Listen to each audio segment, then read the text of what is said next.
کرتے ہوئے بہت دور نکل گئے تھے۔ خرم نے اپنے پورے من سے آج آریان کو قبول کر لیا تھا۔ رات کاٹیج میں گزارنے کے بعد اگلی صبح وہ دونوں واپس گھر کو روانہ ہو گئے۔ تمام راستے ان دونوں کے درمیان کچھ خاص بات نہیں ہوئی۔ تمام سفر خاموشی سے گزرا، مگر اب اس خاموشی میں بھی ایک الگ بات تھی۔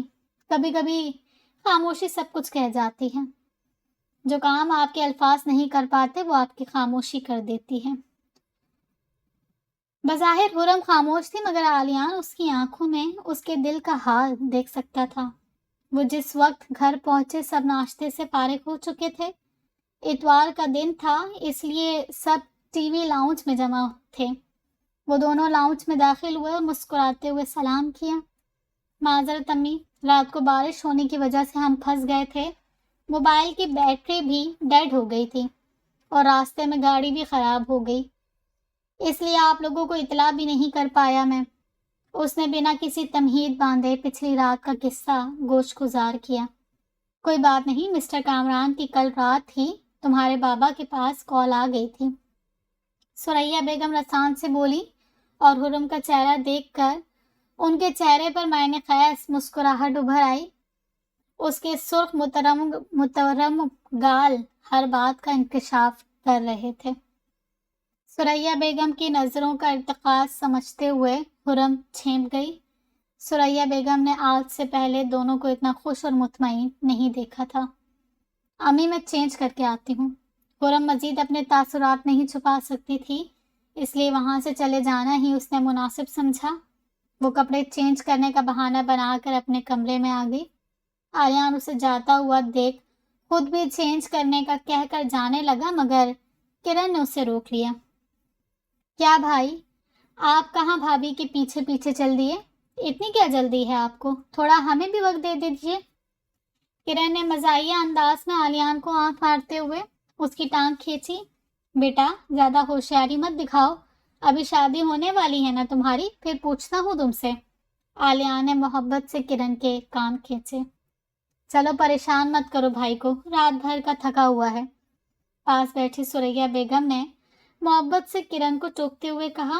وہ اپنے بیٹے کے چہرے پر سکون اور تازگی دیکھ کر بہت خوش تھیں کہ آخرکار آلیان نے ان کا مان رکھا اور ان کا سر جھکنے نہیں دیا۔ وہ جب کمرے میں داخل ہوا تب تک خرم فریش ہو چکی تھی اور ڈریسنگ ٹیبل کے سامنے کھڑی اپنے لمبے اور چمکدار بالوں کو بڑے انہماک سے سکھا رہی تھی۔ آلیان نے آگے بڑھ کر خرم کو اپنے بازوؤں میں بھر لیا۔ خرم شرمائی لجائی اپنے آپ کو آلیان کی گرفت سے آزاد کرانے کی ناکام کوشش کرنے لگی۔ آپ پہلے فریش ہو جائیں، میں آپ کے کپڑے نکال دیتی ہوں۔ سرخ چہرہ جذبات کی شدت سے مزید سرخ ہو گیا تھا۔ آپ بھی مجھ سے دور بھاگنے کے بہانے بناؤ گے؟ آلیان والہانہ انداز میں کہتے ہوئے اس کے ہونٹوں پر جھک گیا تو وہ مزید جھیپ گئی۔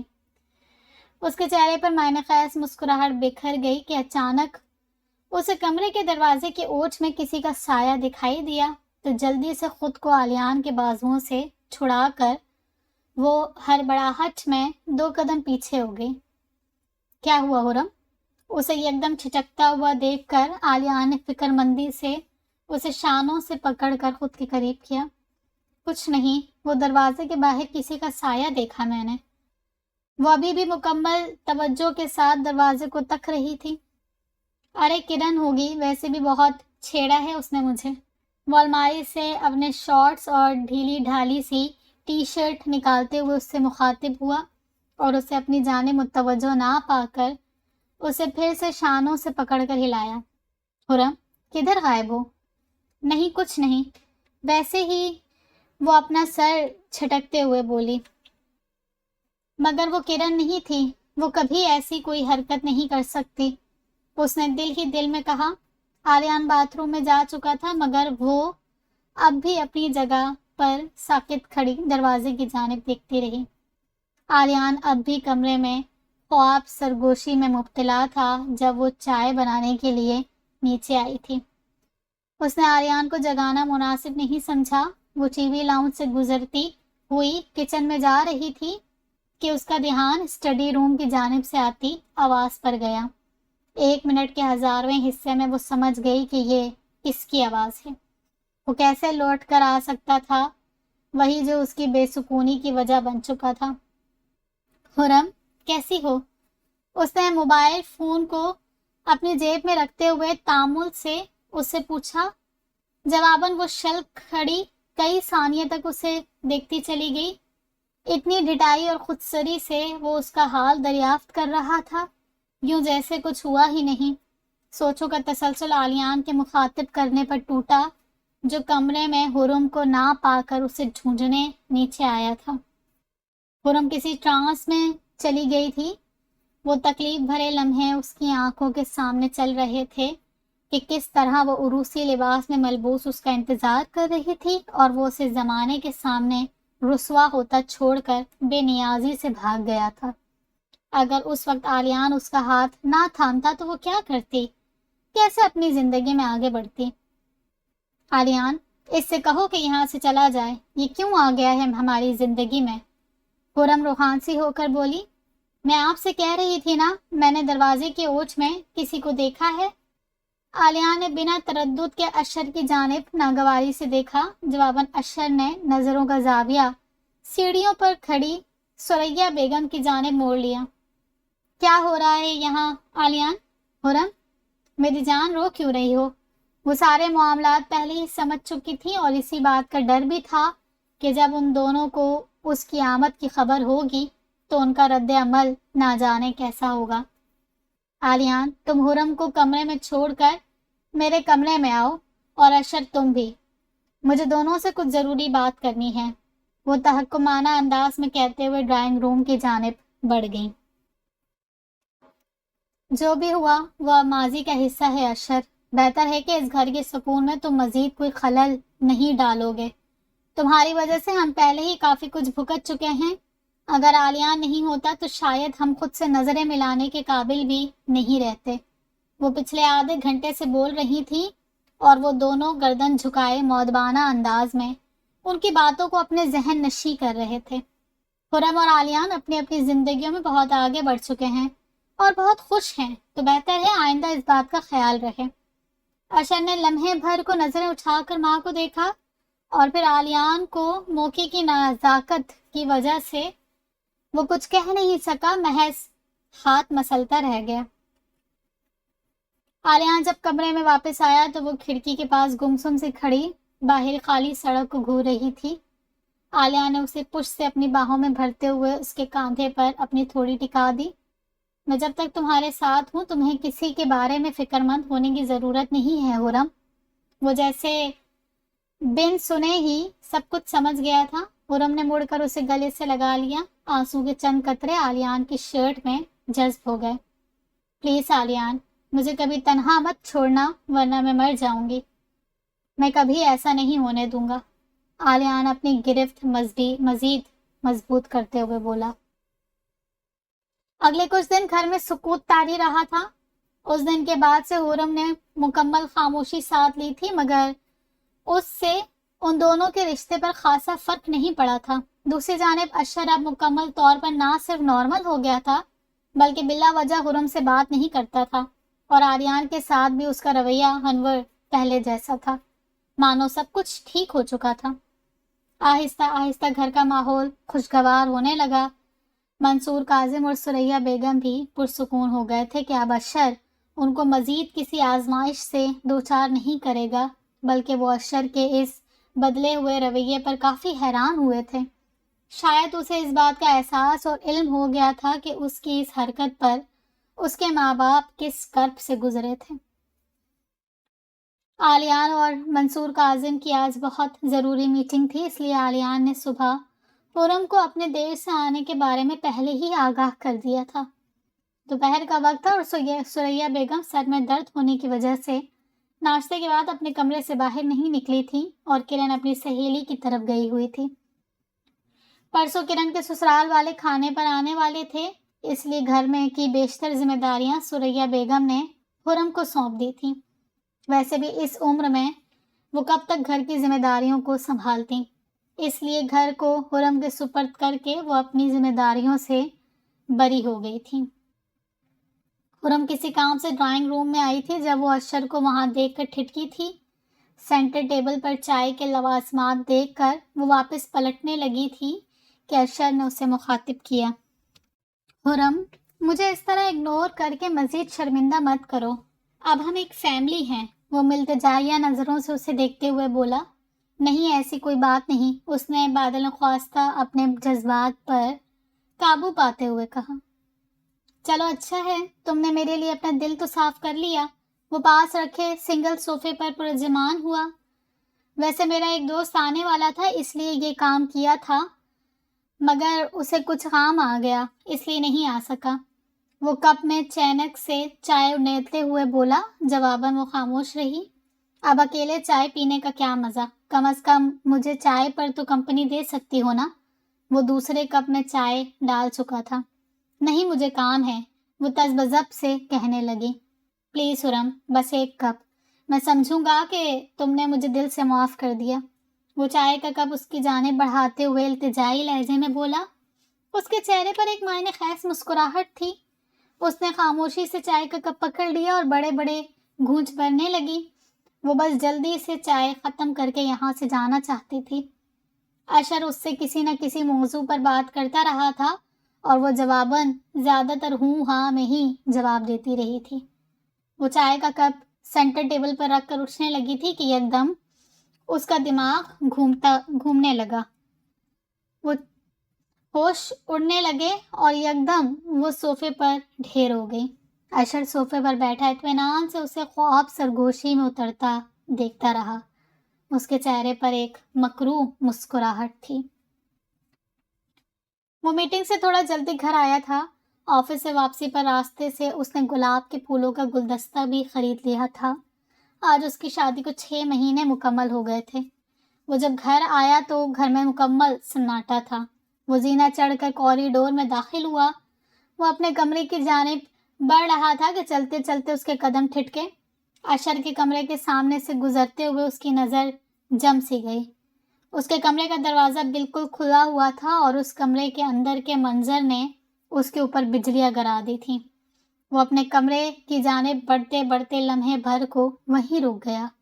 خرم اشر کے بستر پر دراز تھی اور اس کا دوپٹہ بستر کی پائنتی پر لاپرواہی سے پڑا ہوا تھا کہ واش روم سے اشر ٹاول سے اپنے بالوں کو سکھاتا ہوا باہر نکلا اور سامنے آلیان کو دروازے پر کھڑا دیکھ اپنی جگہ کھڑا رہ گیا۔ آلیان کا سانس لمحے بھر کو ساکن ہوا۔ وہ پھٹی پھٹی نظروں سے کبھی بستر پر لاپرواہی سے لیٹی خرم کو تو کبھی اپنے سامنے کھڑے اس شخص کو دیکھ رہا تھا جس نے اس کی عزت کا جنازہ نکالنے میں کوئی کسر نہیں چھوڑی تھی۔ اس سے پہلے کہ اشر کوئی صفائی پیش کرتا، آلیان کا زوردار مکہ اشر کے منہ پر پڑا۔ ہونٹوں کے کنارے تھر تھرائے اور چند خون کے قطرے اس کی شرٹ میں جذب ہوئے۔ اسی دوران شور سے خرم کے ہوش بحال ہوئے۔ کچھ لمحے میں وہ اپنے ارد گرد کے ماحول کو سمجھنے سے قاصر رہی، پھر یکدم اپنے آپ کو کسی انجان کمرے میں پا کر بستر سے اٹھ کھڑی ہوئی۔ آلیان، آپ کب آئے؟ مجھے نہیں معلوم میں یہاں کیسے آئی، کون لایا مجھے؟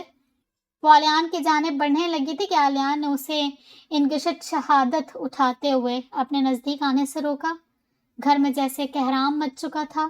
شور سن کر سریا بیگم اور باقی گھر والے بھی اشر کے کمرے میں آ گئے اور وہاں کا منظر دیکھ کر دنگ رہ گئے۔ آخر یہ کس قسم کا ہنگامہ کھڑا کر دیا ہے تم دونوں نے؟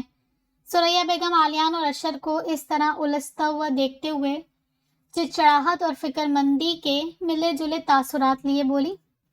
امی، مجھ سے نہیں، اپنے لاڈلے بیٹے اور اپنی بہو سے پوچھیں کیا کرتے رہے ہیں یہ دونوں میری غیر موجودگی میں۔ آلیان اپنے شل ہوتے وجود کو سنبھالتے ہوئے بولا۔ نہیں آلیان، آپ جیسا سمجھ رہے ہیں ایسا کچھ نہیں ہے۔ خرم کے اعصاب جواب دینے لگے تھے۔ اسے آلیان کے اس لب و لہجے کی عادت نہیں تھی۔ اس کی آنکھوں کے سامنے اندھیرا چھا گیا۔ اسے نڈھال ہوتا دیکھ آلیان نے اسے بازوؤں سے پکڑ کر سہارا دیا۔ آلیان نے اسے بستر پر لیٹا کر اپنے فیملی ڈاکٹر کو بلایا۔ اتنی دیر میں منصور کاظم بھی آفس سے آ چکے تھے۔ سریا بیگم نے انہیں حالات سے پہلے ہی فون کال پر آگاہ کر دیا تھا۔ مبارک ہو آلیان صاحب، آپ کی وائف امید سے ہیں۔ یہ خوشی کی خبر آلیان کے سر پر کسی خودکش حملے کی طرح نازل ہوئی تھی۔ اگر یہ خبر کسی اور صورتحال میں پتہ چلتی تو اس کا رد عمل کچھ اور ہی ہوتا، مگر یہ خبر سن کر فی الحال اس کے اوسان خطا ہو گئے تھے۔ آلیان کی پراسرار خاموشی خرم کو اندر تک جلا رہی تھی۔ آلیان، آپ خاموش کیوں ہیں؟ پلیز میری بات کا اعتبار کریں۔ آپ نے جو دیکھا وہ حقیقت نہیں ہے۔ پلیز آلیان، آپ جانتے ہیں میں ایسی نہیں ہوں۔ میری طرف دیکھیں، میری بات کا جواب دیں۔ وہ آلیان کے بے تاثر چہرے کو اپنی ہتھیلی کے پیالے میں لیتے ہوئے بے بسی سے بولتی گئی۔ پلیز اشر، تم کیوں کچھ نہیں کہتے؟ وہ گڑگڑاتے ہوئے اس کے سامنے کھڑی ہوئی۔ بس خرم، تمہیں مزید کسی کے آگے گڑگڑانے یا بھیک مانگنے کی ضرورت نہیں، اشر اس صورتحال میں پہلی بار بولا۔ ہاں پلیز آلیان کو سمجھاؤ۔ اس کی آنکھوں میں امید کی کرن جاگی۔ خرم، سچ یہی ہے جو آلیان نے دیکھا، اور تم پلیز اب بس کرو، کب تک ڈرتی رہو گی؟ یکدم خرم نے پلٹ کر اشر کو دیکھا۔ وہ بے یقینی سے اشر کو سمجھنے کی کوشش کرنے لگی۔ کیا کہہ رہے ہو یہ تم؟ اس کی آواز حلق میں ہی اٹک گئی۔ وہی جو سچ ہے، رشتے مجبوری میں نہیں نبھائے جاتے۔ میری وجہ سے تم اس بے معنی رشتے کو نبھا رہی ہو نا؟ آج میں تم سے وعدہ کرتا ہوں کہ میں تمہارا ساتھ کبھی نہیں چھوڑوں گا، جس طرح پہلے چھوڑا تھا، مگر اب جب تم میرے بچے کی ماں بننے والی ہو تو میں تمہیں رسوا نہیں ہونے دوں گا۔ اشر نے خرم کو شانوں سے تھامتے ہوئے کہا۔ خرم نے غصے سے اس کا ہاتھ جھٹکا۔ اپنی آواز بند کرو، اپنی بکواس بند کرو اشر، ورنہ زبان کھینچ لوں گی تمہاری۔ خرم نے اسے انتباہ نما نگاہوں سے دیکھا۔ آلیان، آپ کو تو مجھ پر یقین ہے نا؟ خرم نے اسے بازوؤں سے پکڑتے ہوئے ایک بار پھر پر امید نظروں سے دیکھا۔ جواباً آلیان نے خاموشی سے خرم کے ہاتھوں کو بنا کچھ کہے پرے کر دیا اور اسے بازوؤں سے پکڑتے ہوئے تقریباً گھسیٹتے ہوئے گھر کے دروازے تک لایا اور ایک جھٹکے سے خرم کو گھر کی دہلیز سے باہر کر دیا۔ منصور کاظم، ثریا بیگم اور باقی گھر والے اس وقت سامعین بنے ہوئے تھے۔ میں آریان منصور اپنے پورے ہوش و حواس میں تمہیں طلاق دیتا ہوں۔ 3 پتوں کی سرسراہٹ اس کے روم روم میں وحشت کی طرح اتری۔ طلاق دیتا ہوں۔ وہ لمحے بھر کو رکا، آنکھوں کو زور سے میچا، آنکھ میں ٹھہرا آنسو اس کے گالوں پر بہہ نکلا۔ طلاق دیتا ہوں۔ خرم دہلیز کے اس پار کھڑے اس شخص کو بغور دیکھنے لگی۔ وہ شخص جو اس کی خوشیوں کا شجر تھا، وہ جس نے اسے دوبارہ جینا سکھایا تھا، وہ اس کی جان اس طرح لے لے گا اس نے کبھی سوچا بھی نہیں تھا۔ خوش فہمی کی اونچی چٹان سے وہ یکدم گری تھی۔ یہ تو وہ شخص تھا ہی نہیں جس کے ساتھ اس نے جنت میں داخل ہونے کی قسم کھائی تھی۔ میں جب تک تمہارے ساتھ ہوں تمہیں کسی کے بارے میں فکر مند ہونے کی ضرورت نہیں ہے خرم۔ ایک آواز خرم کی سماعتوں سے ٹکرائی تھی۔ اس نے وہ آواز پہچاننے کی کوشش کی۔ وہ آواز آلیان کی تھی۔ اس نے تو وعدہ کیا تھا خرم سے۔ بے یقینی کا یہ عالم تھا کہ وہ اپنے سارے وعدے بھول گیا۔ خرم بے سود آلیان کے چہرے کو تکنے لگی۔ خرم نے ہاتھ آگے بڑھا کر دروازے کو آہستگی سے مقفل کر دیا۔ اب دلیلیوں اور منتوں کا کوئی فائدہ نہیں تھا۔ سب کچھ ایک لمحے میں خاک ہو گیا تھا۔ پہلی ہی دستک پر دروازہ کھل گیا تھا، جیسے اکبر ولا میں سب پہلے ہی اس کے منتظر تھے۔ وہ اتنی تھک کے ٹوٹ گئی تھی کہ رونے کے لیے آنسو بھی باقی نہیں بچے تھے۔ اس نے تھک کر اپنے باپ کے سینے پر سر ٹکا دیا۔ وہ بہت کچھ کہنا چاہتی تھی، بہت سے گلے تھے جو ابھی کرنے باقی تھے۔ نہ جانے کیوں باپ کا یہ سینہ اسے اجنبیت کے احساس میں مبتلا کر گیا۔ اتنی اجنبیت کے لمحے بھر میں اکبر صاحب نے اسے درشتی سے خود سے جدا کیا تھا۔ اس کی آنکھوں کی پتلیاں حیرت سے پھیل گئیں۔ دور ہو جاؤ مجھ سے۔ ایسی گری ہوئی حرکت کرتے ہوئے تمہیں اپنے باپ کی عزت تک کا خیال نہیں آیا۔ جو رشتے کبھی اس کا مان تھے، آج ایک ایک کر کے ان رشتوں نے اس کے یقین کی دھجیاں اڑا دی تھیں۔ ابو، آپ بھی مجھے غلط سمجھ رہے ہیں؟ اس نے حیرانگی سے اپنے باپ کو اور ان کے پیچھے کھڑی اپنی بے بس ماں کو دیکھا، جو خرم کی نظروں کی تاب نہ لاتے ہوئے نگاہیں پھیر چکی تھیں۔ جس کے لیے تم نے ہماری عزت کا جنازہ نکالا ہے، اسی کے پاس جاؤ، اور آئندہ اپنی شکل مت دکھانا۔ تمہارے لیے ہم ہمیشہ کے لیے مر چکے ہیں۔ یہ کہتے ہی اکبر ولا کے دروازے خرم پر بند کر دیے گئے۔ اسے اپنی قسمت کے رچائے کھیل پر ہنسی آئی۔ انسان کبھی کبھی کتنا بے بس ہو جاتا ہے، قسمت کے سمندر پر میں ہچکولے کھاتے کھاتے بے اعتباری کی لہروں میں غرقاب ہو جاتا ہے۔ رات کے سائے بڑھنے لگے تھے۔ وہ خالی اس ذہنی کی حالت میں سنسان سڑک پر قدم بڑھاتی نہ جانے کس منزل کی تلاش میں تھی۔ نہ سر پر آسمان تھا، نہ پیروں تلے زمین باقی رہی تھی۔ دوپٹہ لاپرواہی سے اس کے کاندھے پر جھول رہا تھا۔ یکدم سامنے سے آتی گاڑی کی روشنی اس کے چہرے پر پڑی۔ اس کی آنکھیں چندھیا گئیں۔ کوئی فرنٹ ڈور کھول کر گاڑی سے نیچے اترا تھا۔ اس نے آنکھیں کھول کر روشنی کے دوسرے سمت کھڑے اس شخص کو دیکھنے کی کوشش کی، مگر ناکام رہی۔ اس کے سر میں یکدم ٹیسیں اٹھنے لگی۔ اس پر کب بے ہوشی طاری ہوئی اسے خود بھی پتہ نہ چلا۔ اس شخص نے اسے آگے بڑھ کر سہارا دیا۔ اس کی آنکھیں دھندلا چکی تھیں۔ اب وہ شخص اسے سہارا دیتے ہوئے گاڑی کی بیک سیٹ پر لٹا رہا تھا۔ اس کا لمس اجنبی ہو کر بھی شناسا لگا تھا۔ اس کی جان اتنے صدموں کے بوجھ سے ہلکان ہو گئی تھی۔ رات کا تیسرا پہر تھا جب اسے اپنے بے جان وجود پر کسی کا لمس محسوس ہوا۔ اس نے ٹھٹک کر آلیان کا نام لیا اور لمحے بھر کے لیے منجمد ہو گئی۔ اس شخص کی مکروہ مسکراہٹ نے اس کے اندر ہیجان پیدا کر دیا۔ تو تم؟ اس نے بمشکل کہا۔ ہاں میں نے کہا تھا نا، میں تمہیں پچھلی بار کی طرح نہیں چھوڑوں گا۔ اس نے حرم کی لٹھوں کو اپنی انگلیوں سے لپیٹتے ہوئے کمینگی سے کہا۔ میں نے کیا بگاڑا تھا تمہارا اشر؟ کس بات کا بدلہ لے رہے ہو تم مجھ سے؟ اس نے درشتی سے چیختے ہوئے اشر کا ہاتھ جھٹک دیا۔ ایک زناٹے دار چانٹا اس کے چہرے پر رسید کیا گیا۔ اپنی بکواس بند کرو، سمجھی؟ حرم کے لال گال ٹماٹر جیسے سرخ ہو گئے۔ تمہیں کیا لگا تم میرے ہی بھائی کے ساتھ میرے ہی گھر میں آرام و سکون سے زندگی گزارو گی اور میں خاموشی سے دیکھتا رہوں گا؟ ہرگز نہیں، وہ لگ بھگ دھاڑتے ہوئے بولا۔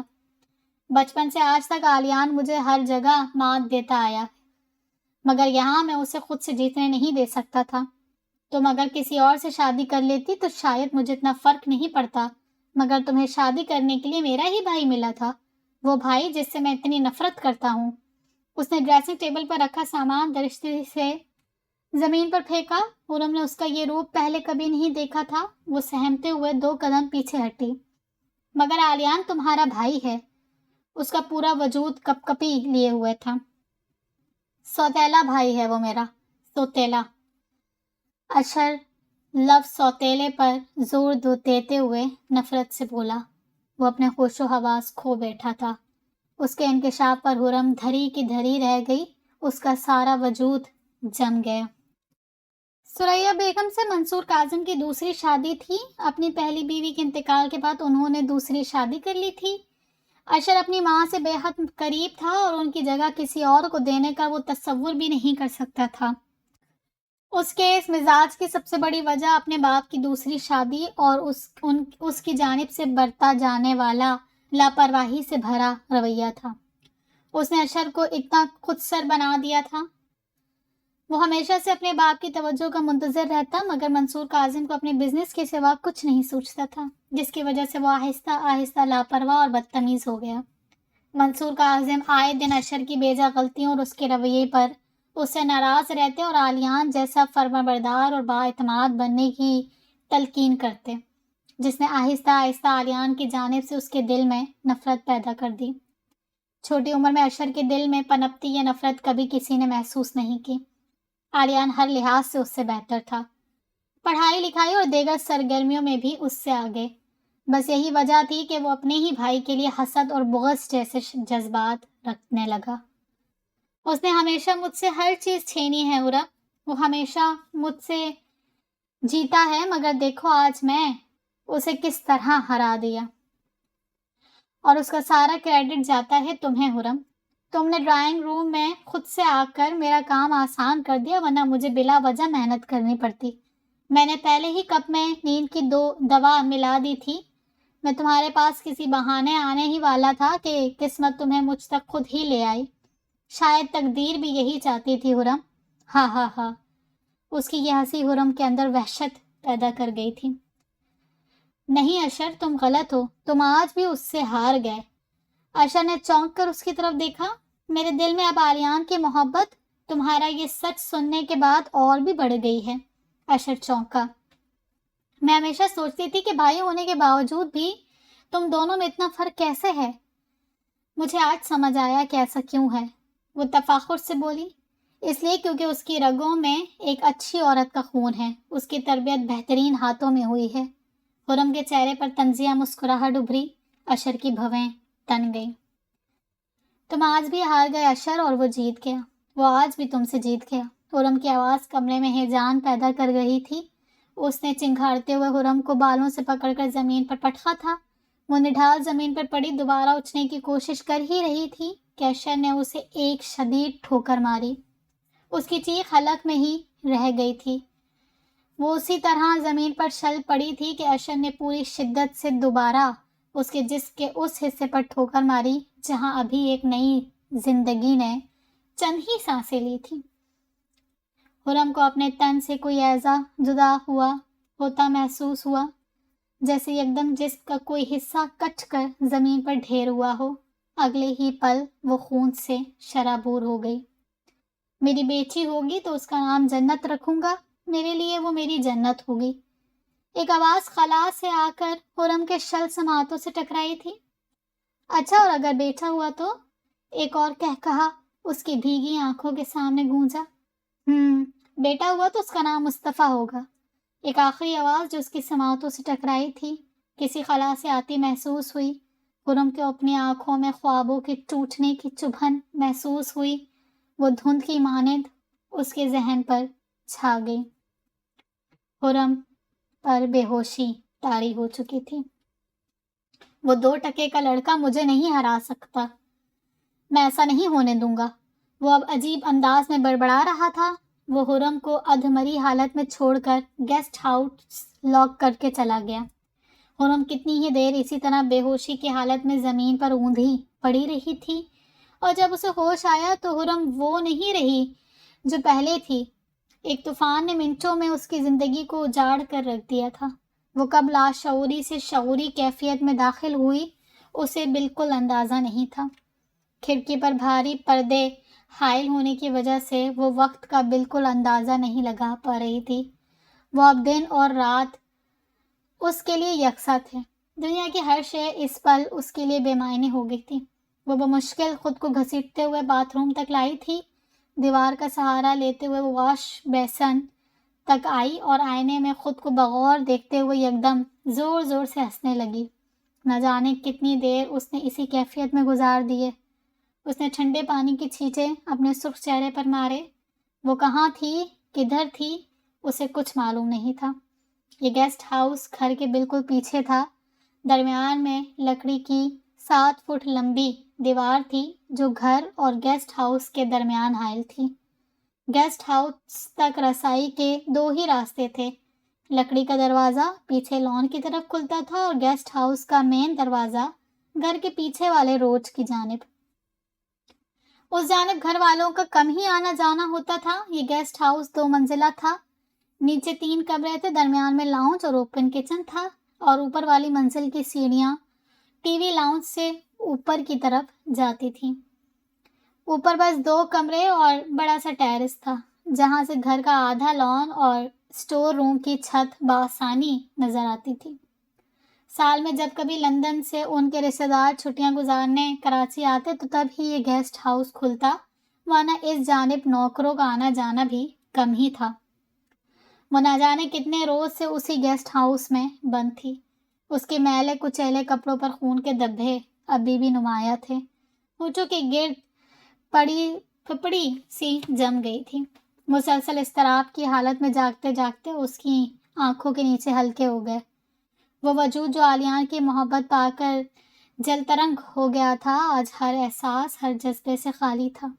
ذہن میں بس ایک شخص تھا، وہ شخص جس نے اس کی ہستی کھیلتی زندگی میں آگ لگا دی تھی، اس کے خوابوں کو پائے تکمیل تک پہنچنے سے پہلے ہی توڑ دیا تھا، اس کے جینے کی آخری امید بھی چھین لی تھی۔ اس کی آنکھوں میں محض خون باقی تھا، اپنے رشتوں کا خون، اپنے احساسات کا خون، اپنی محبت کا خون، اور اس نے آنکھیں زور سے میچ لیں۔ اس کی آنکھوں کی پتلیوں پر وہ دردناک لمحات پھر سے ابھرنے لگے۔ اس نے جھٹکے سے آنکھیں کھولیں، گردن تیچھی کر کے اس نے سائڈ ٹیبل پر رکھے کھانے کی ٹرے کو گھورا۔ تکلیف کی شدت سے وہ محض چند لقمے حلق سے اتار پائی تھی۔ اسے خود کو زندہ رکھنا تھا۔ وہ بے مقصد اور خالی ہاتھ اس طرح مرنا نہیں چاہتی تھی، اس لیے اس نے بنا مزاحمت کے اشر کے ہاتھوں سے ٹرے لے لی۔ جواباً اشر کے ہونٹوں پر فاتحانہ مسکراہٹ نمودار ہوئی۔ خرم کو سرنڈر کرتا ہوا دیکھ اس کی انا کو تسکین ملی۔ چرچراہٹ سے گیسٹ ہاؤس کا دروازہ ان لاک ہوا اور قدموں کی چھاپ اسے کمرے تک آتی سنائی دی۔ وہ بستر پر آنکھیں موندے بنا کوئی حرکت کیے خاموشی سے لیٹ گئی۔ اس نے اپنی چادر سے خود کو ڈھانپ رکھا تھا۔ اشر آہستہ روی سے چلتا ہوا اس کے پاس آیا اور جھک کر اس کا جائزہ لینے لگا۔ خرم نے برق رفتاری سے چادر کے اندر رکھا ہاتھ، جس میں اس نے چھری کو مضبوطی سے پکڑا ہوا تھا، نکالا اور اشر کی پشت پر گھونپ دیا۔ یہ وار اتنا غیر متوقع تھا کہ اشر لڑکھڑا کر وہیں زمین پر گر گیا۔ اس کے حلق سے ایک زبردست چیخ خارج ہوئی۔ خرم نے اسے مزاحمت کا موقع نہ دیتے ہوئے سائٹ لیمپ اٹھا کر سر پر دے مارا۔ دیکھتے ہی دیکھتے اشر کی سفید شرٹ سرخ رنگ میں تبدیل ہونے لگی۔ ہوا سرد ہونے کے باوجود بھی سرد نہیں لگ رہی تھی۔ وہ پینٹ کی جیبوں میں دونوں ہاتھ ڈالے باہر لان میں چہل قدمی کرتے ہوئے پیچھے کی جانب نکل آیا۔ اتنے دنوں میں اس نے اپنی خود کی آواز تک نہیں سنی تھی۔ ایک پچھتاوا تھا، ایک ملال تھا جو اسے اندر ہی اندر کھائے جا رہا تھا۔ بہت سے سوالوں کے جوابات ابھی تک پوشیدہ تھے۔ قتل کرنے والے کی بھی آخری بار صفائی مانگی جاتی ہے، اور میں نے کیا کیا؟ وہ خود سے مستفسر تھا۔ اس نے خود ہی طیش میں آ کر اپنی تمام کشتیوں کو آگ لگا دی تھی۔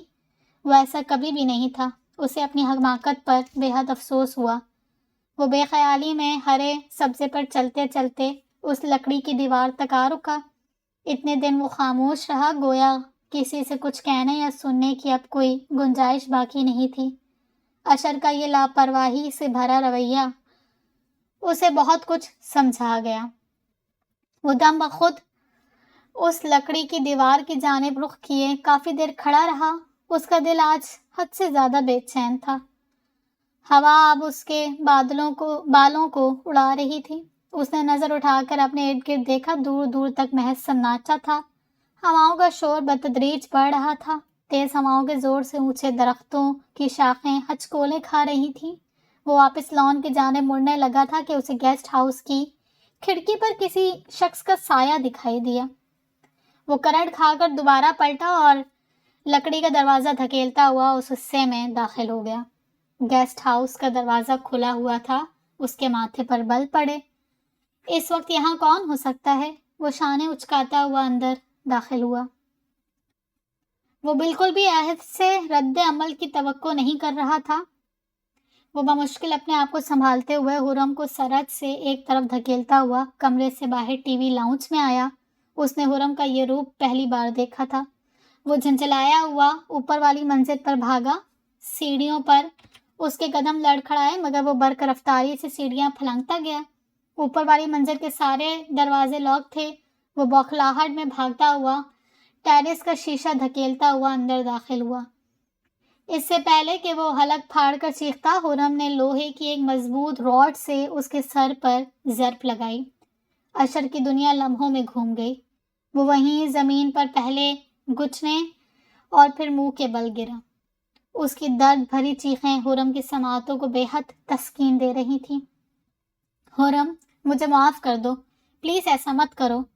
وہ اپنے وجود پر زخموں کی تاب نہ لاتے ہوئے جیسے ہتھیار ڈالتے ہوئے خرم کے آگے ہاتھ جوڑ رہا تھا۔ میں جلن اور حسد میں اندھا ہو گیا تھا۔ خرم نے اس کی التجاؤں کو بالائے طاق رکھتے ہوئے ایک زوردار ضرب اس کے گھٹنوں پر لگائی اور پھر ایک کے بعد ایک ضربوں کی بوچھاڑ کر دی۔ خرم اتنی سنگ دل بھی ہو سکتی ہے، اس کے کبھی وہم و گمان میں بھی نہ سوچا تھا۔ خرم، اس کا سانس لمحہ بھر کے لیے ساکت ہوا، قدم دو پل کے لیے منجمد ہوئے۔ اس نے پلٹ کر اپنی سماعتوں سے ٹکرائی اس آواز کے تعاقب میں تڑپ کر دیکھا۔ آلیان کو سامنے پا کر ایک لمحے کے لیے اس کا وجود موم کی طرح پگھلا۔ آلیان کی آنکھوں میں تلاطم سا اٹھتا محسوس ہوا، مگر اگلے ہی پل اس پر بیتے وہ تمام لمحے جہاں اس نے صدیوں کی تکلیف اور تنہائی سہی تھی وہ لمحے گھوم گئے۔ اس نے ایک اور ضرب اشر کے ٹخنوں پر لگائی۔ ایک اذیت ناک چیخ اس کے حلق سے نکلی۔ پلیز آلیان، مجھے معاف کر دو، اس سے کہو کہ مجھے معاف کر دے۔ خرم بے قصور ہے، بالکل پاک دامن، یہ ساری سازش میری تھی، میں تم دونوں کو الگ کرنا چاہتا تھا۔ آلیان کو لگا جیسے کسی نے اسے بہت اونچائی سے زمین پر گرایا ہو۔ وہ کئی ثانیے تک کچھ بول نہ سکا۔ اشر کو اس دردناک حالت میں دیکھ کر اس کا دل رنج کے کانٹوں سے بھر گیا۔ خرم، میں تمہارا گنہگار ہوں، تم میری جان لے لو مگر میرے بھائی کو چھوڑ دو۔ آلیان بھرائی ہوئی آواز میں بمشکل بولا۔ خرم کو اس طرح دیکھ کر اس کی دھڑکن میں ایک آگ بپا تھی۔ نہیں آلیان، اس شخص نے میرے آشیانے کو آگ لگائی ہے، میں اس شخص کو معاف نہیں کر سکتی۔ مجھے تم سے کوئی گلہ نہیں ہے آلیان، ہاں مگر ایک التجا ہے، محبت کرو تو اعتبار بھی کرو، ورنہ بنا اعتبار کے محبت بالکل کچی ڈور جیسی سر پر لٹکتی تلوار کی طرح جھولتی رہتی ہے۔ ہر پر دھڑکا لگسا لگا رہتا ہے کہ کب کہاں وہ تلوار سر پر آ گرے گی، اور وہی ہوا۔ تم دونوں بھائیوں کا تو کچھ نہیں گیا، اس تلوار کی زد میں میری محبت، میرے جذبے اور میرا بچہ آ گیا۔ اس نے تڑپ کر اپنے وجود میں دفن اپنے مردہ بچے کی قبر پر ہاتھ رکھا۔ اس کی آنکھوں کے پیالے آنسو سے بھرنے لگے۔ آلیان نڈھال سا چند قدم لڑکھڑاتا ہوا پیچھے ہوا۔ یہ سننے کے بعد اس لمحے اس کی بھی موت واقع ہو گئی تھی۔ یہ تو محض سانس لینے والا انسان تھا جو خالی آنکھوں سے حرم کے وجود پر گزرے ہوئے ان اذیت بھرے لمحات کو سوچ رہا تھا جو اس بیچاری پر گزرے۔ وہاں خاموشی سی چھا گئی، ہواؤں کی سرسراہٹ ابھی بھی عروج پر تھی۔ اشر نے ان دونوں کو آپس میں مصروف دیکھ کر آہستگی سے اٹھ کر بھاگنے کی کوشش کی کہ اسی وقت خرم اشر کے اس رد عمل پر دوبارہ اپنے پرانے روپ میں آ گئی۔ اس شخص نے اس کی زندگی تباہ کی تھی، وہ اس کی زندگی میں آگ لگا دینا چاہتی تھی۔ ایک ہی پل میں اس نے آلیان کی موجودگی کو فراموش کر دیا تھا۔ اس نے راڈ دوبارہ ہوا میں گھمایا مگر اشر نے اپنی مزاحمت پر خرم کو پیچھے کی جانب زور سے دھکا دیا۔ دھکا اتنا شدید تھا کہ خرم کا توازن بگڑا۔ اس سے پہلے کہ آلیان آگے بڑھ کر خرم کو تھامتا، اس کا وجود تیز ہواؤں کی زد میں جھول گیا۔ خرم کی مخروطی انگلیاں آلیان کے لمس سے مس ہوئی، ایک پل میں بساط پلٹ گئی۔ ٹیرس کی دیوار اتنی چھوٹی تھی کہ خرم کا دفاع نہ کر سکی تھی۔ تیز ہواؤں میں خرم کو اپنا وجود ہلکا ہوتا محسوس ہوا، ایسے جیسے تمام تر بوجھ خدا نے اس کے نازک کندھوں سے اتار کر اسے ہر الزام سے بری الزامہ کر دیا ہو۔